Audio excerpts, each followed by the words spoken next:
Y tenemos ahora la presentación de Elena Ostor Ruiz, que trabaja en el CPM, la Universidad Granada de Alpes. Y el nombre de esta charla es El recuerdo situado, notas para una concepción postcognitivista de la memoria. Y la sala es tuya, Elena. Muchas gracias, Alberto. Y en general, antes de empezar, quería, darte las gracias a ti y a Stephen por ofrecernos este espacio de diálogo que es tan poco común en la universidad, en la academia, porque me parece que ya en sí es un gesto de resistencia contra la homogeneización en el lenguaje al que nos vemos sometidos los investigadores. Entonces me parece una gran iniciativa. Gracias por ello. Y dicho esto, como ha dicho Alberto en la presentación, estoy en el Centro de Filosofía de la Memoria, trabajando con Denis Pegam. Llevo muy poco siendo parte del equipo, apenas 2 meses, por lo que llevo también apenas 2 meses con la tesis. Lo que voy a presentar aquí son esbozos de ideas que me gustaría mantener en mi tesis, en alguna parte de ella por lo menos.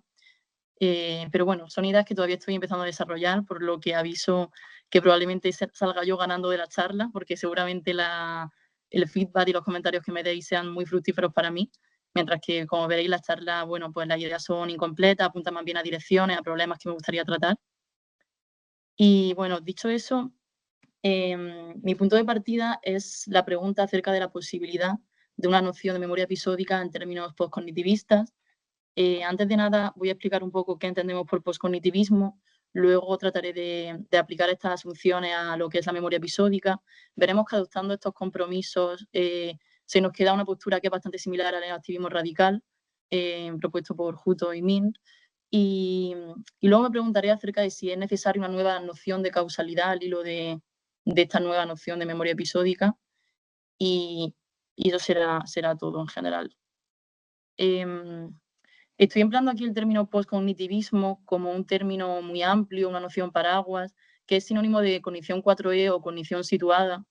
Hay mucha gente que está empezando a hablar de e-cognition y se saltan lo de las 4E porque hay bastante debate acerca de cuáles son las Es de la cognición 4E. Tradicionalmente eran embodied, extended, embedded y enactive, pero hay gente que propone sustituir extended por ecological. Hay gente que también habla de enculturated. De hecho, creo que ahora que recuerdo en un workshop sobre e-cognition hace poco, Gloria Andrade hablaba de poner una 5E, hablando de esta enculturated. Así que hay bastante de disputa sobre esto. Tradicionalmente, sin embargo, la cognición 4E ha abarcado la teoría de la mente extendida, el activismo, la psicología ecológica y el predictive processing o predictive coding. La gente suele distinguir entre 3 ramas del activismo: el autopoético, que sería el tradicional, el sensorimotor, que viene a ser una rama que surge del autopoético, porque el autopoético distinguía 3 ciclos. El primer ciclo sería el ciclo de la actividades autoorganizativas de un organismo. El segundo eran los ciclos de percepción y acción, que constituían el lower cognition. Y luego el tercer ciclo era interacción con el entorno de una manera mediada lingüísticamente por prácticas socioculturales. Y el sensorimotor se centra solamente en el segundo de los ciclos propuestos por el enactivismo autopoético. Y luego, por último, tenemos el enactivismo radical, que ha sido el único que se ha pronunciado explícitamente acerca de la memoria episódica, por lo que va a ser en el que más me centra aquí.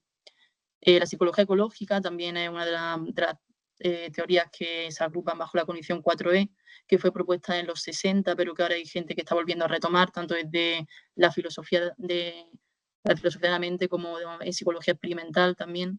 Y luego está predictive processing, que hay gente que mete en cognición 4E y gente que no. También hay eh, varias versiones del predictive processing. Algunos caen mejor bajo este término y otras menos. Pero en general, lo que comparten estas teorías es que rechazan o reconfiguran algunos presupuestos tradicionales de lo que se suele llamar el paradigma cognitivista, que son el representacionalismo, el procesamiento de la información explicada por la teoría matemática de la información, el funcionalismo y la división tripartita de los niveles de explicación, que serían el computacional, el algorítmico y el implementacional. El cuerpo quedaría en este nivel implementacional y su rol en la constitución de los estados mentales sería simplemente un rol causal. Pues a pesar de que estas teorías comparten este primer movimiento negativo, que se alejan del paradigma cognitivista, luego, sin embargo, difieren bastante en sus propuestas positivas. A mí me parece muy esclarecedor las distinciones que propone Newell en la introducción del libro, bueno, que edita del 2018.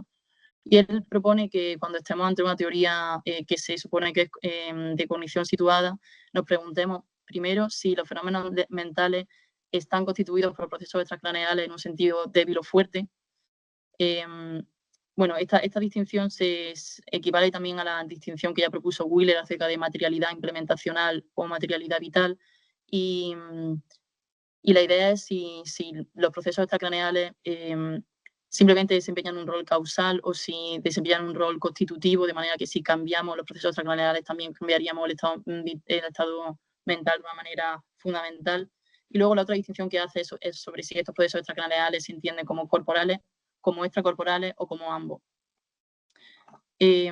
Aquellas teorías que conciben lo mental como fuertemente constituido por procesos extracraneales, es decir, materialidad vital, y entienden estos procesos como corporales y extracorporales, son las que se suelen decir que se distancian más radicalmente de los presupuestos cognitivistas.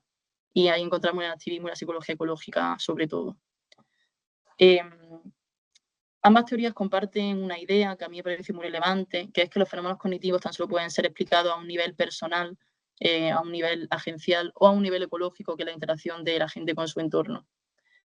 Con esto se distancia del cognitivismo de nuevo, porque el cognitivismo había defendido que los fenómenos cognitivos son explicados a un nivel subpersonal, es decir, a través de mecanismos que normalmente son neurológicos, que subyacen y posibilitan la dimensión de agencia.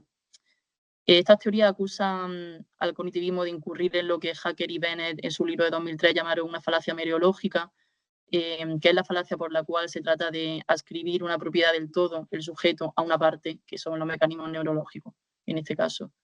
Se denuncia esto sobre todo al hablar de contenido, como luego veremos es importante. Y bueno, al hacer esto, la teoría situada no niegan la relevancia que tiene el sustrato material y sobre todo el cerebro y en general todo el sistema nervioso central en los procesos cognitivos. Simplemente dicen que una explicación en términos subpersonales no dice todo lo que puede decirse de un fenómeno mental, que aún quedan cosas por decir. A mí me gusta mucho esta frase de William Mays en su artículo del 77, en el que habla de la percepción según James Gibson. Esta frase es una traducción del título del artículo, que es: no te preguntes qué tienes en la cabeza, pregúntate dentro de qué tienes la cabeza, para indicar esa dirección de la mirada no solamente hacia estos procesos subpersonales, sino también al nivel ecológico. He puesto aquí una nota aclaratoria porque me parece relevante distinguir entre diferentes usos del nivel, bueno, de los términos personal y subpersonal. Aquí esta distinción no se está empleando como se emplea en el marco de procesamiento dual. Este marco propone que hay un tipo de procesamiento que es el tipo 1, que es inconsciente, implícito, no articulado conceptualmente y subpersonal. Y luego procesamiento de tipo 2, que es consciente, explícito y articulado conceptualmente y se suele decir personal. Me parece relevante subrayar esto porque una explicación de un fenómeno mental puede apelar al procesamiento de tipo 2 y ser al mismo tiempo una explicación personal o agencial en los términos que estamos viendo ahora con el debate de cognición situada. Habiendo hecho este mapeo, esta primera aproximación a lo que se entiende por teoría 4E, quizá habéis visto que hay dos obstáculos principales que surgen al tratar de aplicar estas asunciones a la memoria episódica, y es que la memoria episódica involucra la creación de una representación de un evento pasado, y esto a primera instancia parecería incompatible con el rechazo de la tesis representacionalista que propulgan la teoría de cognición situada.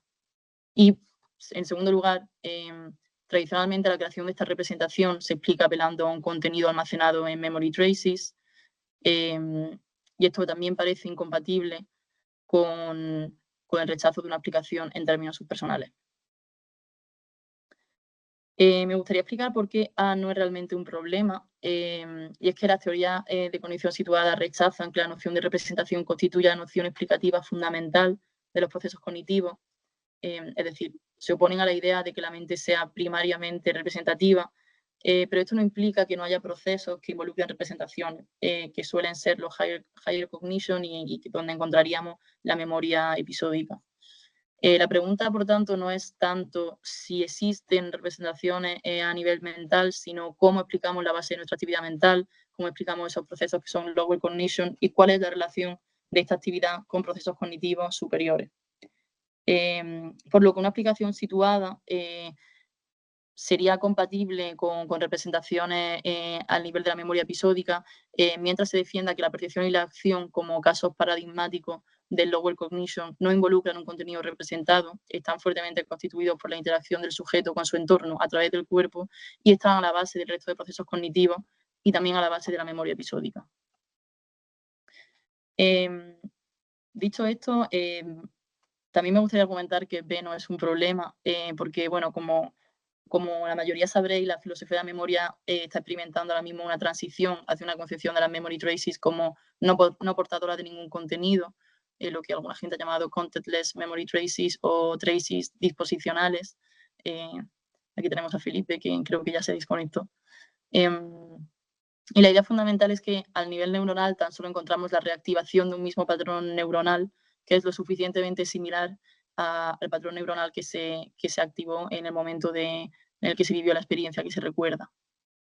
Esta idea sí que es compatible con las teorías situadas, porque bueno, no tratamos de escribir un contenido a un nivel subpersonal, y es compatible mientras tratemos de dar esta explicación sabiendo que es una explicación parcial y que se concibe como parte de una explicación mayor y es así a nivel agencial. Siguiendo esta línea y adoptando esos compromisos, llegamos a una posición parecida al activismo radical en memoria episódica, que es el propuesto por Hutto y Peters, donde la idea principal es que recordar no involucra el acceso a un contenido almacenado, sino la recreación o la reactuación. Estoy aquí traduciendo de reenactment, pero no sé si es lo más apropiado, no sabía cómo traducirlo. La reactuación o recreación de patrones dinámicos de actividad utilizando factores tanto biológicos como sociales y ambientales. En ese sentido, el activismo radical asume la tesis simulacionista de que la memoria episódica consiste en un tipo de imaginación recreativa. He puesto aquí esta cita de Hutto porque me parece muy esclarecedora. La he traducido yo, probablemente no sea la mejor traducción. Es posible asumir, según la teoría de simulación no transmisionista, que el recuerdo episódico solo requiere la replicación de un patrón neuronal actual que sea de facto suficientemente similar al que sustentó la experiencia original recordada. Es posible suponer que tales patrones contienen información no representacional y medible como covariancia, sin necesidad de asumir que estas replicaciones de patrones neuronales implican algún tipo de almacenamiento o transferencia de información. Seguir esta línea plantea preguntas taxonómicas sobre cómo distinguir la memoria de la imaginación, pero no es necesario resolver esta distinción examinando los procesos internos. En su lugar, podríamos considerar los diferentes roles de la memoria y la imaginación que la memoria y la imaginación desempeñan en nuestras prácticas cotidianas. Sin embargo, investigar la viabilidad de esta propuesta es una tarea para otro momento y otro lugar. Me gustaría que nos fijásemos en esta frase. En su lugar, podríamos considerar los diferentes roles que la memoria y la imaginación desempeñan en nuestras prácticas cotidianas, porque me parece que con ello Hutto y Peters, bueno, este artículo es solo de Hutto, perdón, Hutto plantea dirigir la atención hacia ese nivel personal y ecológico que es característico de una explicación postcognitivista. Sin embargo, nos podemos preguntar si es posible mantener un nexo causal a este nivel, y la pregunta me parece que sigue siendo pertinente porque parece relevante para el problema del proceso, que es el problema acerca de cómo un sujeto distingue entre memoria e imaginación o memoria y otros estados mentales que involucran simulaciones episódicas. Y me parece que mantener un cierto nexo causal es compatible con el carácter constructivo de la memoria, porque de hecho el carácter constructivo de la memoria, bueno, al postular que hay diferentes fuentes de donde la memoria coge información, como antes estaba explicando Alberto, también tiene el evento pasado como una de esas fuentes. Y aquí ya volvemos a encontrarnos el cómo ese algo que ha pasado puede seguir causando o causando parcialmente una representación que tenemos en un tiempo posterior, ¿no?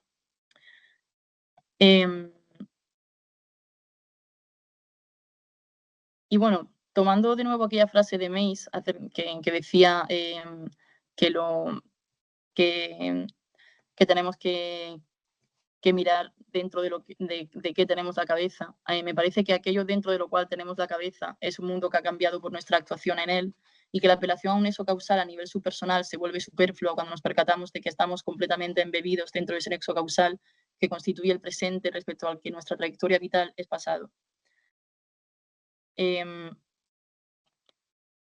Dicho eso, un poco lo que estoy sugiriendo es que si queremos realmente defender una noción postcognitivista de la memoria, esta tiene dos alternativas. La primera es rechazar la idea de que la memoria episódica contenga algún tipo de nexo causal con nuestro pasado.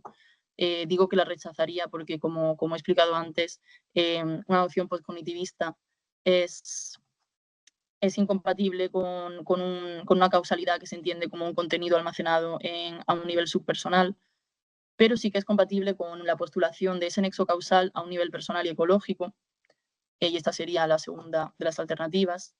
Sin embargo, esta segunda alternativa también puede ser interpretada de dos formas. La primera es apelando a una noción clásica de causalidad. Aquí el marco transiciona un poco a metafísica del tiempo, metafísica de la causalidad. Y bueno, la noción clásica es que un evento E1 en un tiempo T1 puede ser causa de un evento 2 en un tiempo T2, pero aquí lo que se ve es un presente que sustituye a otro presente y se postula una causalidad extrínseca entre momentos estacionarios. Esto tiene muchos problemas. He citado aquí a McTaggart con su artículo de 1908 porque bueno, fue un artículo muy conocido, esta argumentación sobre la serie A, la serie B, y cómo su conclusión es que no existe el tiempo, o que pensar el tiempo es conceptualmente contradictorio. Y sin embargo, me parece bueno, que estos problemas clásicos se pueden solucionar apelando a una noción más nueva de causalidad, que es la que defienden algunas ontologías procesuales, que también ya había ontologías procesuales como Bergson, Whitehead, pero como tenemos algunos filósofos que están proponiendo nuevas ontologías procesuales como John Dupré. Y la idea fundamental es que los procesos físicos retienen el pasado en la medida en que es constitutivo del estado presente, de una manera similar a la duración bersoniana, ¿no? Los organismos serían entonces considerados como procesos cuyas fases solo tienen sentido en un marco temporal más amplio, por lo que ya no tenemos el problema de esa causalidad extrínseca entre momentos que se consideran distintos, sino que las fases de un proceso tienen que ser vistos solamente en el conjunto del proceso en general. Esto plantea otros problemas, como pueden ser los problemas de la individuación de procesos. Sin embargo, me parece que son problemas que no afectan tanto a la hora de hacer una causalidad en el marco de una teoría sobre la memoria episódica. Quizás son problemas mayores en otras áreas, pero en esta creo que son preferibles a los problemas que planteaba una noción clásica de causalidad. Y dicho esto, bueno, pongo aquí estas ideas para resumir y concluir, que son simplemente subrayar las ideas importantes, que es que una noción postcognitivista de la memoria es incompatible con la noción clásica de memory traces. Sin embargo, podemos pensar que bueno, distinguir entre memoria e imaginación es posible atendiendo a nuestras prácticas en la medida en que éstas nos hacen dirigir la mirada al nivel personal y ecológico. Pero si realmente queremos seguir encontrando un nexo causal, y me parece que bueno, a pesar de que ahora mismo hay muchas propuestas en filosofía de la memoria que abordan el problema del proceso con otros planteamientos que no apelan a un nexo causal, me parece que cierto nexo causal sigue teniendo un rol explicativo en nuestras teorías, y de hecho creo que se alinea bastante bien con nuestras intuiciones prefilosóficas, y que por eso rechazar de lleno que haya un nexo causal entre un evento y el recuerdo de ese evento es quizá perder cierto alcance explicativo en una noción de memoria episódica. Por eso creo que si queremos realmente defender una noción postcognitivista, tenemos que dar cuenta de este problema que parece surgir sobre la causalidad y sobre cómo esta noción sería incompatible con los planteamientos clásicos de la causalidad. Y por eso creo que aceptando una ontología procesual podemos dar cuenta de este problema, ya que los organismos y el mundo en el que habitan, si están conformados por procesos y esos procesos se entienden como fases que retienen los momentos pasados como constitutivos del presente actual, se puede dar cuenta de una causalidad a ese nivel ecológico y agencial, que es el nivel en el que trata de actuar la cognición situada o la cognición 4E. He puesto aquí las referencias por si alguien quería echarles un ojo. Y ya he terminado, muchas gracias.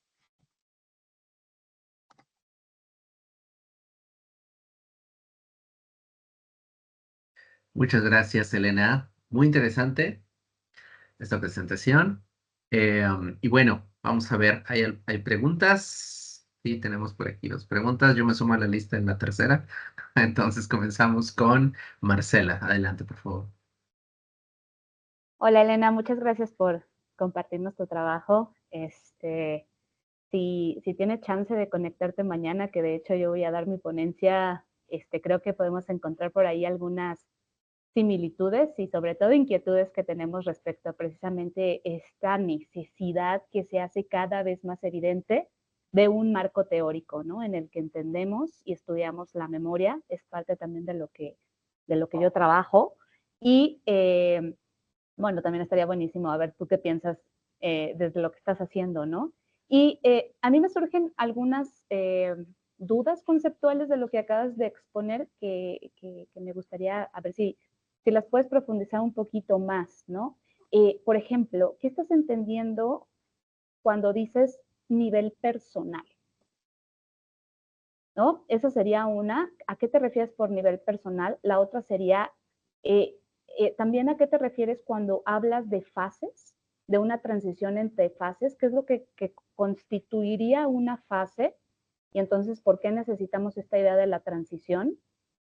Y también si precisamente desde este marco que estás proponiendo de la ontología procesual tienes como alguna idea de cómo podríamos responder a qué es la memoria desde este tipo de ontología, ¿no? Entonces, esas tres cosas para empezar, por favor.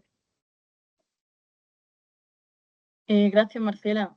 Bueno, antes de nada, sí que me gustaría conectarme mañana, así que por esa parte podemos seguir el diálogo cuando también vea tu comunicación. La primera pregunta, la de qué se entiende por nivel agencial o personal, esta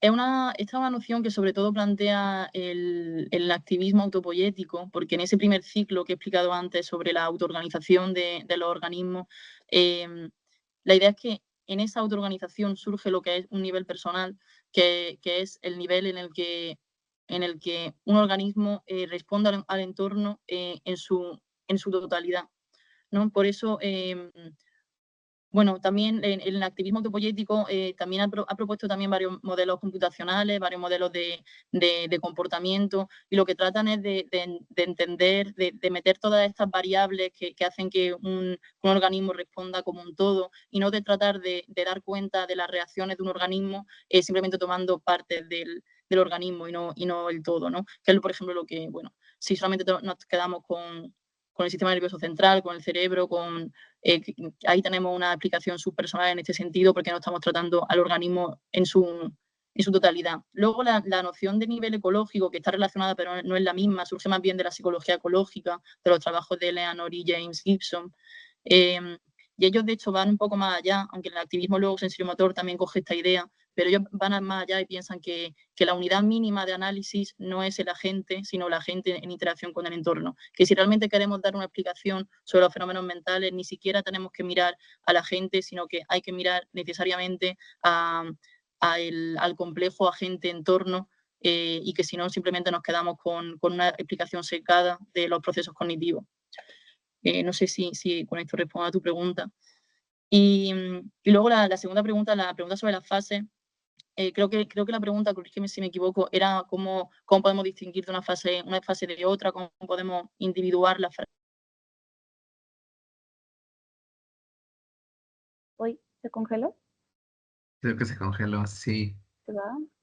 Ah, Elena, ¿nos escuchas? Elena, Sí, nos se me ha escucha. congelado y ahora vuelvo. Sí, Ok, ahora lo escucho, perdón. ¿Ya? ya estás aquí, sí. Adelante. Em,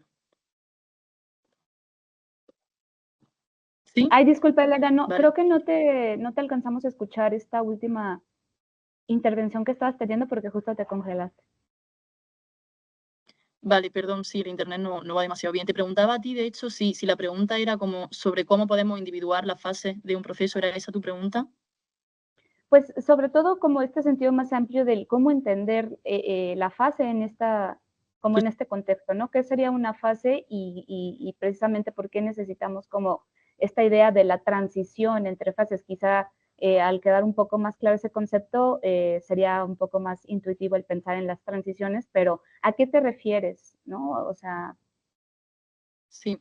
Es que desde las ontologías procesuales, hablar de fase ya es en sí erróneo, en el sentido de, hablamos de fases porque no podemos hablar de otra manera, pero la manera en la que delimitamos una fase de otra es simplemente un constructo analítico, es una manera en la que tenemos de acercarnos a los objetos o a los organismos, pero no habría fases no habría fases intrínsecas de los organismos, sino que esto sería una duración y simplemente tenemos que hablar de fase en el momento en el que nos ponemos a estudiar o a acercarnos de alguna manera a estos organismos. No sé si con ello te respondo. Entonces, la transición, hablamos de transición porque no podemos hablar de otra manera a la hora de hacer ciencia, pero la transición sería simplemente no habría diferencia entre transición y fase. La transición ya está en la fase es simplemente una fase de duración. o sea, sí, tal cual sería como un cacho temporal, ¿a eso te refieres por fases? Como ¿Cómo que, vincularlo perdón? a la idea de la temporalidad. Sí, Es que sí, no bueno, me queda nosotros muy claro. recordaríamos fases según la temporalidad, sí, pero Ok. Sí, es que como que justo te preguntaba lo de pues, ¿qué entiendes como por el nivel personal? Porque justo creo que cuando nos metemos en estos marcos conceptuales, ¿no? De las e-cognition, que a mí me gusta mucho esta propuesta de llamarle cognición distribuida, porque precisamente involucra todos estos elementos que estamos mencionando, ¿no? Del extended, del embodied, del embedded, etcétera.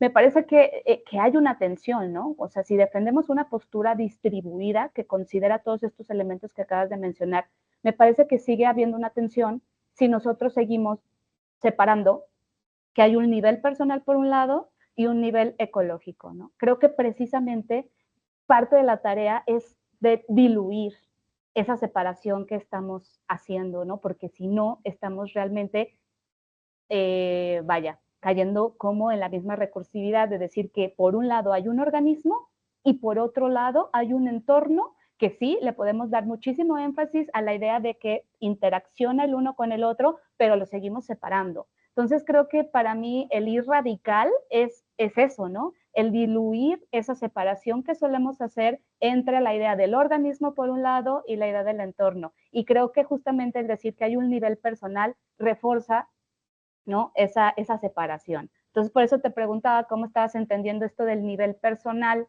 como para, pues, puntualizar en esta tensión que yo veo, ¿no? Cuando utilizamos este tipo de conceptos. Pero ya no me acuerdo que te había preguntado otra cosa. Igual le doy la palabra a alguien más porque se te acaba el tiempo, pero podemos seguir charlando mañana. bueno, quería contestarte solamente una cosa porque me parece muy interesante la intervención que ha hecho, porque es verdad que yo también pienso que tendríamos que simplemente situarnos en un nivel ecológico y ni siquiera ni siquiera ir a ese nivel agencial o personal, pero me he preferido mantenerme prudente en la charla porque sé que hay gente que ve problemático, por ejemplo, la adscripción de contenido a un nivel ecológico y piensan que el contenido simplemente puede ser adscrito a un nivel agencial. Entonces, hay ciertas cosas que parece que están ahí entre el nivel ecológico y el nivel agencial. A mí también me gusta mucho más el nivel ecológico, pero es verdad que plantea problemas dependiendo del fenómeno mental al que queremos aplicarlo. Entonces, por eso en esta charla he tratado de mantenerme ahí un poco a medio camino. Pero muchas gracias por tu intervención. Adelante, Juan. Gracias Elena.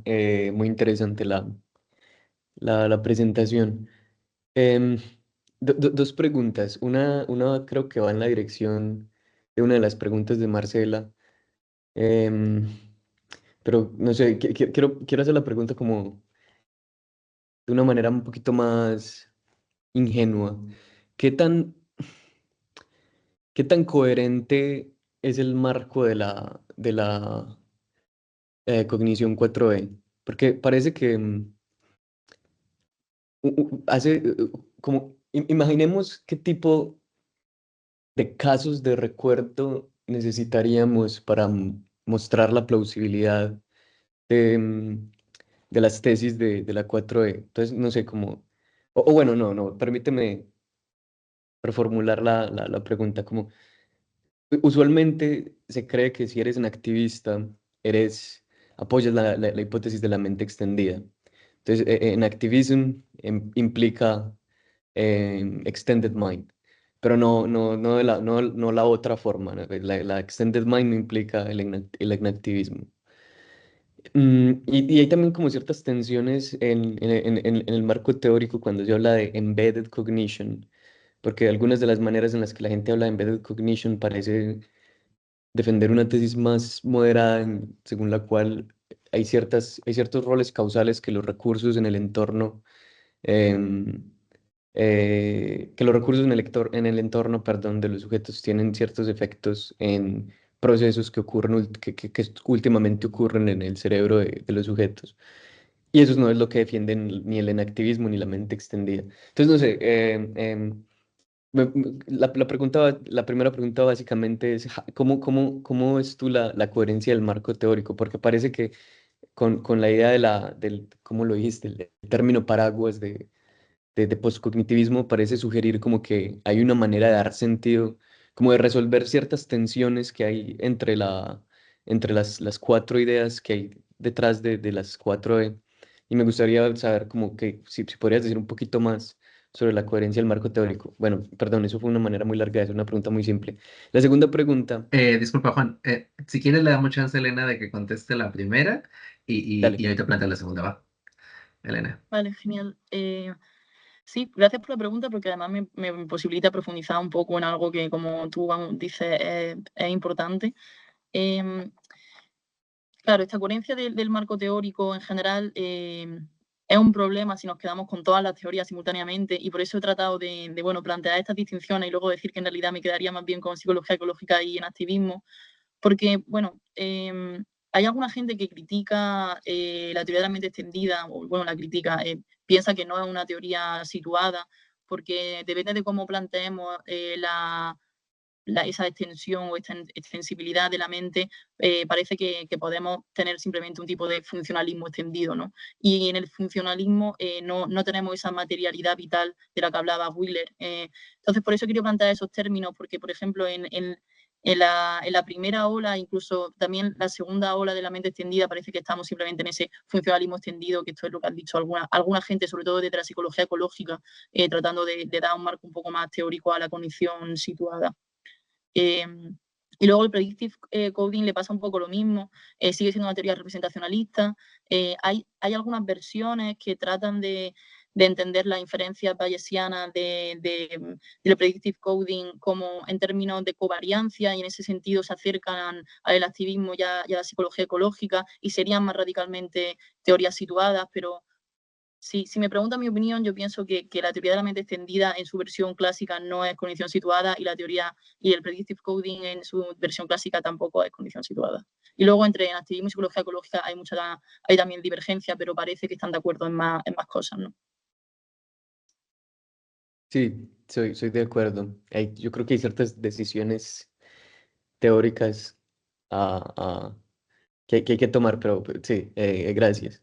La segunda pregunta es, em, no me quedó muy claro qué quieres hacer con la noción de huella de memory trace. Em, Porque por un lado, pareces, o sea, si sugieres que la idea que el postcognitivismo nos conduce finalmente a rechazar que hay como un nexo causal que estas huellas, como parece la traducción literal, soportan al nivel subpersonal, que es como esta idea que Daniel Hutto también parece defender en el capítulo de este libro, Current Controversies in Philosophy of Memory, que, Sí. que está muy chévere, pero no sé, entonces él finalmente parece sugerir que la manera adecuada de entender estas cosas está más cercana a un, no sé, como un simulacionismo no representacional. Em, pero tú tienes esta idea también de que hay como hay algo que se pierde cuando rechazamos la idea de una de un nexo causal que está soportado, que está sustentado por las huellas, por las memory traces. Entonces, y luego empezaste a hablar de esta causalidad al nivel ecológico. ¿Puedes decir un poquito más qué entiendes? ¿Cómo podríamos entender la noción de causalidad que lleva, que implica la noción de huella anémica al nivel ecológico? Y en general, ¿qué querrías hacer con esta noción de la memory trace en una teoría postcognitivista de la memoria? Sí, gracias, Juan. No he querido meterme con la literatura de Memory Traces porque como ya sabemos todos aquí, probablemente es meternos en un agujero negro. Pero bueno, yo quería plantear simplemente, primero planteé un poco la noción clásica de Memory Trace, bueno, las teorías causales clásicas, ¿no? Martin y Deutscher, el artículo 66, y luego podemos hacer este rastreo hacia luego inspirada en el conexionismo, una memory traces más distribuida, que luego hay gente que ha dicho que en realidad no podrían seguir manteniendo ningún contenido, que tendrían que ser ya contentless memory traces, y que parece que eso ya da paso a esta noción de memory traces simplemente como disposiciones a reactivar ese patrón neuronal. Y un poco por eso digo que en esta transición que ha habido, las primeras concepciones de memory traces sí que serían incompatibles con una opción postcognitivista, mientras que las últimas parece que sí que son compatibles. Sin embargo, parece que, bueno, el Hutto habla también de estas disposiciones de reactivar el mismo patrón de acción, pero no habla de memory traces. Dice que esa noción ya ha perdido todas las características que se le atribuían en un principio y que ya no tenemos que hablar de memory traces, ¿no? Precisamente creo que en el capítulo de ese libro que tú tienes ahí a mano. Entonces, es verdad que entendidas de esta manera, las memory traces ya no pueden desempeñar el nexo, el papel causal para el que se las postuló en un primer momento, ¿no? Y sin embargo, yo no quiero rechazar de lleno la idea de que haya una cierta causalidad, no una causalidad en un sentido fuerte ni inalterable, sino simplemente el que bueno, parece que en nuestros recuerdos están parcialmente constituidos por el evento que se recuerda, ¿no? Y digo que no quiero rechazar esta idea de pleno porque me parece que por muy interesantes y muy fructíferos que sean nuestros debates académicos, nuestras intuiciones prefilosóficas van más de la mano con apelar a un nexo causal cuando diferenciamos entre imaginación y memoria, ¿no? Entonces, por eso tengo esta duda acerca de cómo podríamos salvar una causalidad mínima, podríamos decir, desde una noción postcognitivista, y por eso luego ya planteo la otra noción a un nivel ecológico. No sé si esto explica un poco la pregunta. Me queda un poquito más claro, pero no voy a robar más del tiempo porque igual podríamos hablar de esto en otro momento. Gracias. Cuando quieras, gracias a ti. Muy bien, bueno, tenemos tiempo para otra pregunta, voy a aprovechar. Bueno, primero un comentario por esta parte que hablabas acerca de la idea de contenido como covarianza y si sería o no compatible con las nociones 4B. Hutto cuando critica al simulacionismo como representacionista, precisamente discute estas dos nociones de contenido como contenido representacional y él abre la posibilidad de entender contenido como covarianza, como esta noción. Entonces, me parece que puede ser interesante explorar eso, porque quiere decir que entonces esta noción de covarianza sí sería compatible con el activismo radical, ¿no? Entonces, creo que puede ser algo por investigar. Em, y bueno, igual tengo dos preguntas, creo que pueden ser muy rápidas. Una es, tú hablas de diluir esta diferencia o esta separación entre fase y transición, ¿verdad? Me parece que es esta parte de fase y transición y que es algo que también identifiqué precisamente con esto que decía Marcela, de esta diluir esta idea de entre lo personal y lo ecológico. Y yo me pregunto si eso no nos crea mayores problemas conceptuales, en el sentido de que en algún momento, si nosotros pensamos en niveles de organización, en algún momento tenemos que establecer el límite. Si lo que yo quiero decir es que el pasado los explica por el presente, por lo que significa en el presente, pues entonces tengo que tener como esa delimitación, ¿no? O sea, decir hasta dónde es presente, hasta dónde es pasado, en qué momento comienza a ser. Porque muchas veces pasa esto, eso con las escalas de grises, ¿no? Es difícil decir aquí empieza, aquí termina y entonces ya podemos empezar a entender estas cosas. Es difícil entender la relación de un ente con lo que está alrededor de él si no defino el límite entre la gente y lo que está afuera. Entonces, en ese sentido me gustaría preguntarle pues ahí dónde está el límite. Y segundo, de forma muy rápida, esto que tú estás investigando, esta posición postcognitivista, ¿implicaría cognición no humana? Porque me parece que esa es una de las grandes ventajas de las teorías 4E, que nos permiten adentrarnos en memoria no humana y en cognición no humana y ver lo que nosotros compartimos con esos agentes no humanos en nuestra cognición. Ujú. Pues muchas gracias, Alberto, por las preguntas. La verdad es que son, de nuevo, me ofrecéis profundizar más en cosas que no he dicho por tiempo. Ujú. Antes de nada, un apunte también sobre lo que has dicho sobre la covariancia en Juto, ¿no? Y que él entiende esta covariancia como contenido. En activismo radical creo que es el que más se separa de esta línea en activismo autopoyético y sensorimotor. A mí me parece difícil ver la covariancia como contenido, me parece que el contenido surge a un nivel agencial y que la covariancia al nivel neurológico no tiene un contenido que podamos entender como un contenido articulable conceptualmente, articulable proposicionalmente, que es lo que normalmente entendemos por contenido.